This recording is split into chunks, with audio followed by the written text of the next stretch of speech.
오늘 우리에게 주시는 하나님의 말씀은 사도행전 6장 7절 말씀입니다. 하나님의 말씀이 점점 왕성하여 예루살렘에 있는 제자의 수가 더 심히 많아지고 허다한 제사장의 무리도 이 도에 복종하니라. 아멘.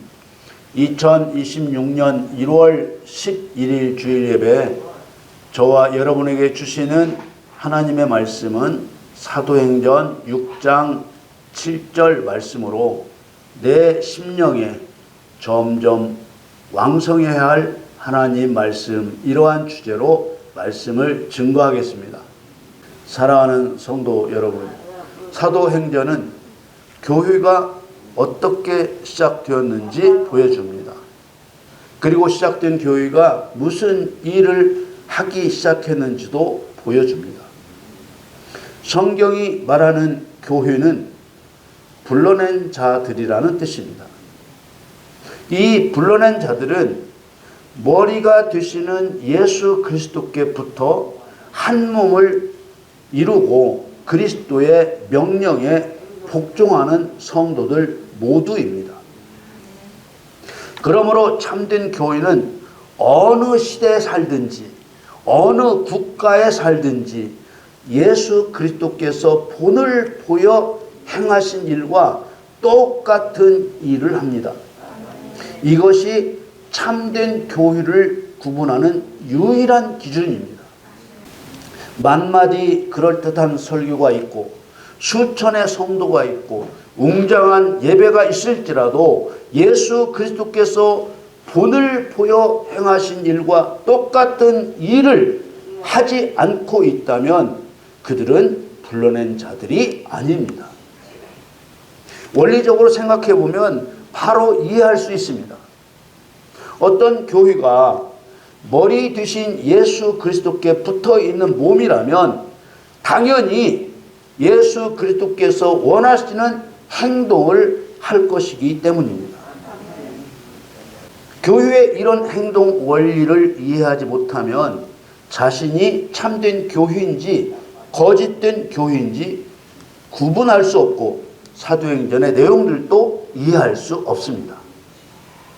교회라는 말은 육신으로 계셨던 예수님께서 하늘로 올라가시고 성령으로 다시 오셨을 때부터 사용하는 말입니다. 다시 말해서 교회는 성령께서 강림하셨을 때부터 세워진다는 뜻입니다. 사도행전은 교회가 무슨 일을 어떻게 했는지 보여줍니다. 사도행전은 교회가 무슨 일을 어떻게 해야 하는지 보여줍니다. 사도행전은 성령 받기 전 제자들의 모습과 성령 받은 후 제자들의 모습을 보여줍니다. 우리는 사도행전에 나오는 제자들이 한 일을 보고 우리가 하는 일이 진짜인지 가짜인지 분별할 수 있습니다. 성령을 받아 성령의 일을 행하면 사도행전처럼 하게 되고 사도행전처럼 하는 것은 성령을 받았다는 증거가 됩니다.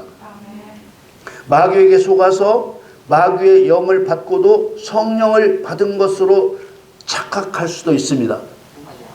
사도행전은 성령 받았는지 마귀의 영을 받았는지 구별해주는 검사 기구와 같습니다. 마귀의 영을 받은 사람은 사도행전은 사도행전 시대의 일이고 우리 시대에는 우리 시대에 맞는 일이 있다고 말할 것입니다. 그러나 그렇지 않습니다. 히브리서 13장 8절 예수 그리스도는 어제나 오늘이나 영원토록 동일하시니라. 아멘. 시대나 환경은 변해도 하나님이 이루고자 하시는 목적은 변할 수 없고 그 일을 이루는 수단과 방법도 변하지 않습니다. 이사야서 25장 1절에 여호와여 주는 나의 하나님이시라 내가 주를 높이고 주의 이름을 찬송하오리니 주는 기사를 옛적에 정하신 뜻대로 성실함과 진실함으로 행하셨습니다. 마귀의 영을 받은 사람은 시대가 변했다고 하면서 예수님께서 행하신 일을 그대로 따라하지 않고 비슷한 것을 만들어냅니다. 마귀의 영을 받은 사람은 시대를 따라 복음을 전하는 수단과 방법이 달라져야 한다고 말합니다. 야고보서 1장 17절에 각양 좋은 은사와 온전한 선물이 다 위로부터 빛들의 아버지께로서 내려오나니 그는 변함도 없으시고 회전하는 그림자도 없으시니라. 주님이 이루시려는 목적도 그 목적을 이루는 수단과 방법도 변할 수 없는 이유는 주님이 이루고자 하시는 목적과 그 목적을 이루는 수단과 방법이 육의 일이 아닌 영의 일이기 때문입니다. 빌립보서 1장 6절에 너희 속에 착한 일을 시작하신 이가 그리스도 예수의 날까지 이루실 줄을 우리가 확신하노라. 착한 일, 곧 선한 일이란 하나님과 관계를 좋게 하는 일을 말합니다. 하나님은 계획하신 일을 그대로 이루십니다. 하나님께서 영원전에 계획하신 교회의 목적을 이루는 수단과 방법이 바뀌지 않습니다. 그러므로 예수님의 시대와 지금 시대는 다름으로 교회의 일도 달라야 한다고 말하는 사람은 성령을 받은 사람이 아니라 마귀의 영을 받은 사람입니다. 사도행전에 나오는 사도들의 시대와 지금 시대는 다름으로 교회의 일도 달라야 한다고 말하는 사람은 성령을 받은 사람이 아니라 마귀의 영을 받은 사람입니다. 성령 받은 사람은 예수님의 뜻이 내 뜻이 됩니다. 성령 받은 교회가 해야 할 일은 하나님이 계신다는 것과 하나님만이 유일한 신이심을 증명하는 것입니다. 하나님이 계실까 안 계실까 의심하는 내 마음에 하나님이 계신다는 것을 성령과 함께 증명해야 하고, 하나님은 없다고 주장하는 세상 사람들에게 하나님은 계신다고 성령과 함께 증명해야 합니다. 하나님도 신이지만 다른 신도 있다고 주장하는 사람들에게 하나님만이 유일한 신이심을 성령과 함께 증명해야 합니다. 성령과 함께 증명한다는 말은 강력한 영적 능력으로 증명한다는 말입니다. 하나님의 목적은 사람입니다. 하나님의 목적은 각 사람이 마음에 하나님을 받아들여서 그 사람이 하나님의 통치를 받으며 하나님을 알고 하나님을 경외하고 하나님을 사랑하게 하시는 것입니다. 하나님은 사람들의 이념인 민주주의나 공산주의나 사회주의의 영향을 받으시는 분이 아니라 진실한 자와 거짓된 자를 골라내는 도구로 사용하실 분입니다. 종교의 자유가 있는 민주주의에서는 자유가 있어 예수 믿기는 쉬울 수 있지만 죽음의 위협을 받으면서도 예수 믿는 사람들만큼 진실하기 어렵습니다. 종교의 자유가 없는 공산주의에서는 자유가 없어 예수 믿기는 어렵지만 죽음의 위협을 받으면서도 예수를 믿기에 그 믿음이 진실할 수밖에 없습니다. 예수님 계시던 때에도 사도들의 시대에도 예수 믿기 어려운 시대였습니다. 스데반이 돌에 맞아 죽고 야고보 사도가 칼에 찔려 죽는 것을 보면 알 수 있듯이 예수를 바르게 믿는 일은 목숨을 거는 일이었습니다. 이들은 자기 생명을 버리면서 믿음을 지켰습니다. 이유는 간단합니다. 자기 생명을 지키는 것보다 믿음을 지키는 것이 더 중요했기 때문입니다. 왜 이들에게 자기 생명을 지키는 것보다 믿음을 지키는 것이 더 중요했을까요? 제자들은 누구나 죽는 죽음 이후에 천국과 지옥이 있다는 것을 알았고 천국의 영광을 믿었기 때문입니다. 로마서 8장 16절에서 18절 말씀에 성령이 친히 우리 영으로 더불어 우리가 하나님의 자녀인 것을 증거하시나니 자녀이면 또한 후사 곧 하나님의 후사요 그리스도와 함께한 후사니 우리가 그와 함께 영광을 받기 위하여 고난도 함께 받아야 될 것이니라. 생각건대 현재의 고난은 장차 우리에게 나타날 영광과 좋게 비교할 수 없도다.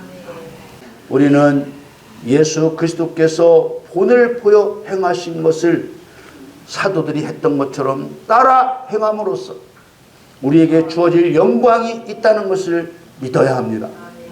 천국을 믿으면 성령이 도와주시기 때문에 생각이 달라집니다.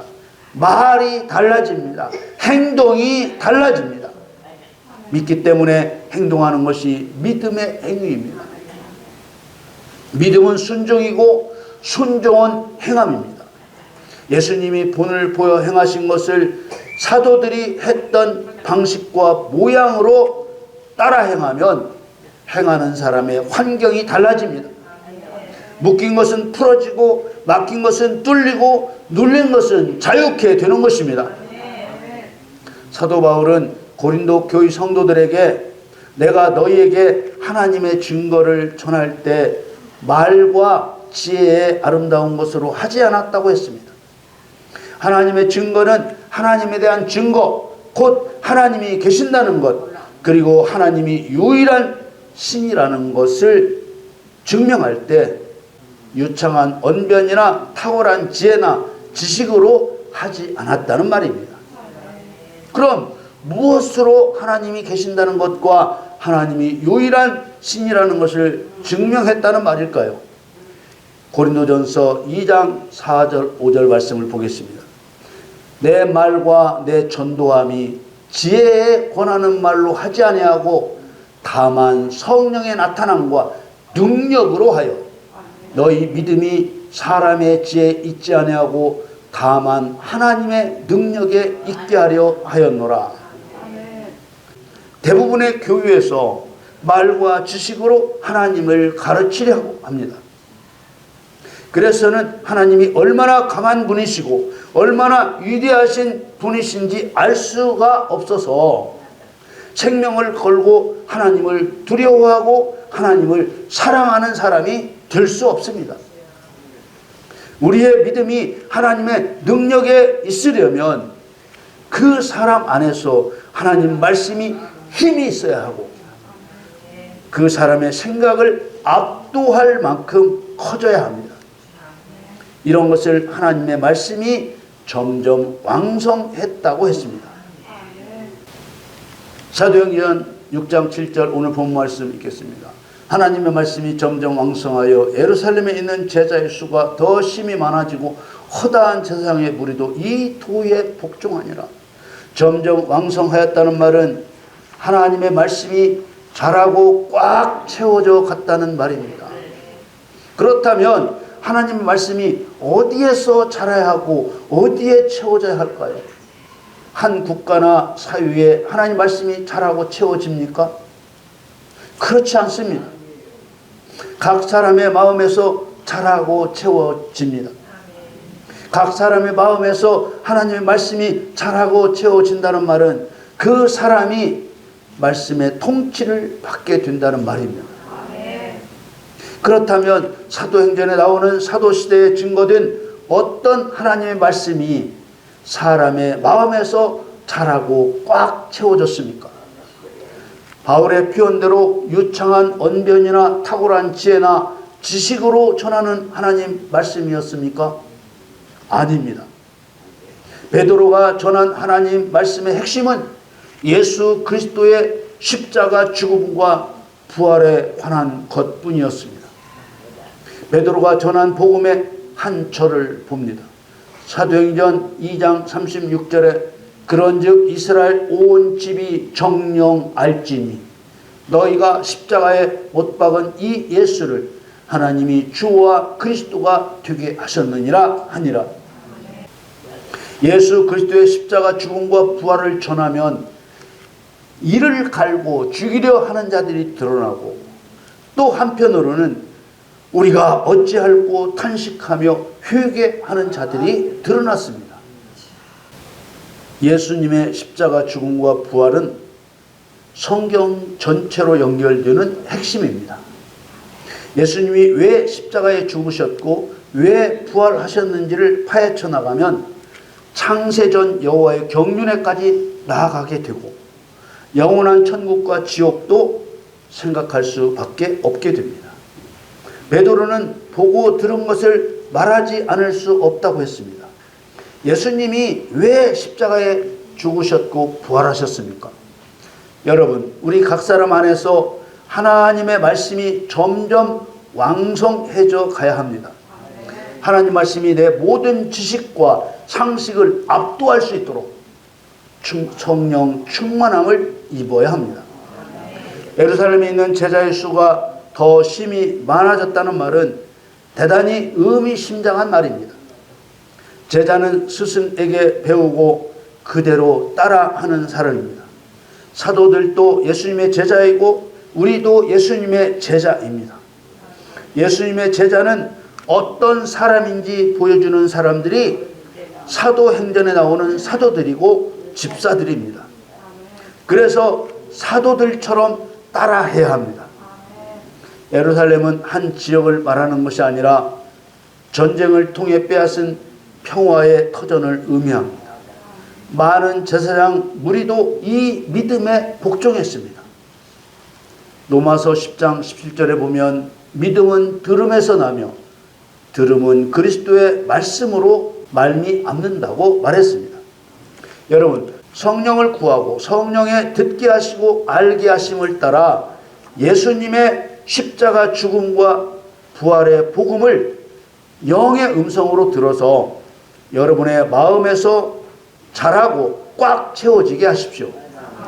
예수님의 십자가 죽음과 부활이 우리에게는 생명과 능력이요 마귀에게는 사망과 영원한 형벌입니다. 사랑하는 성도 여러분, 여러분의 성령 충만한 심령에 예수 그리스도의 십자가 죽음과 부활의 복음이 점점 왕성해지기를 예수님의 이름으로 축원합니다.